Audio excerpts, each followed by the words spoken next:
আলহামদুলিল্লাহ, এই বৃষ্টি বাদল দিনে আল্লাহর অসীম রহমতে বানহালী ক্রীড়া পরিষদ কর্তৃক তাদের বার্ষিক যে বনভোজন, এই বার্ষিক ট্যুর অত্যন্ত সফল এবং সুন্দরভাবে সম্পন্ন করতে যাচ্ছি আমরা।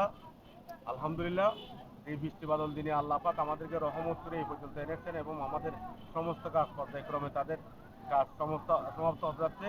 কিছুক্ষণ পরে তাদের হাওয়া দাওয়া শেষ করে আমরা আবার রওনা হব। এখানে এসে আমরা অত্যন্ত খুশি হয়েছি এবং বাঙালি ক্রীড়া পরিষদের যারা আছে এবং যারা আজকে এখানে অংশগ্রহণ করেছে সবাই অত্যন্ত খুশি হয়েছে।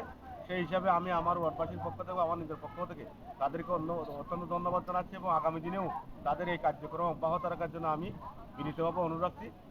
আল্লাহ সহায়, আমরা সবাই আলহামদুলিল্লাহ ভালো আছি, সুন্দরভাবে সুস্থ আমরা আবার ইনশাল্লাহ আমাদের এলাকায় ফিরে যাব। প্রত্যেকবার আমরা এইভাবে আয়োজনের জন্য অপেক্ষা করবো ইনশাল্লাহ। আসসালামু আলাইকুম। বিসমিল্লাহির রহমানির রহিম। আপনারা জানেন আজকে শুক্রবারে বাঙালি ক্রীড়া পরিষদ কর্তৃক আয়োজিত আমরা কক্সবাজার ভ্রমণের উদ্দেশ্যে আসছি। আমরা ইনশাআল্লাহ 150 লোক নিয়ে, ছেলেমেয়ে নিয়ে ক্রীড়া পরিষদ অত্যন্ত আনন্দের মাধ্যমে আমরা কক্সবাজার আসছি। কক্সবাজারে সি বিচে ছিলাম, কক্সবাজারের ফাটুয়ার থেকে সি বিচে ছিলাম।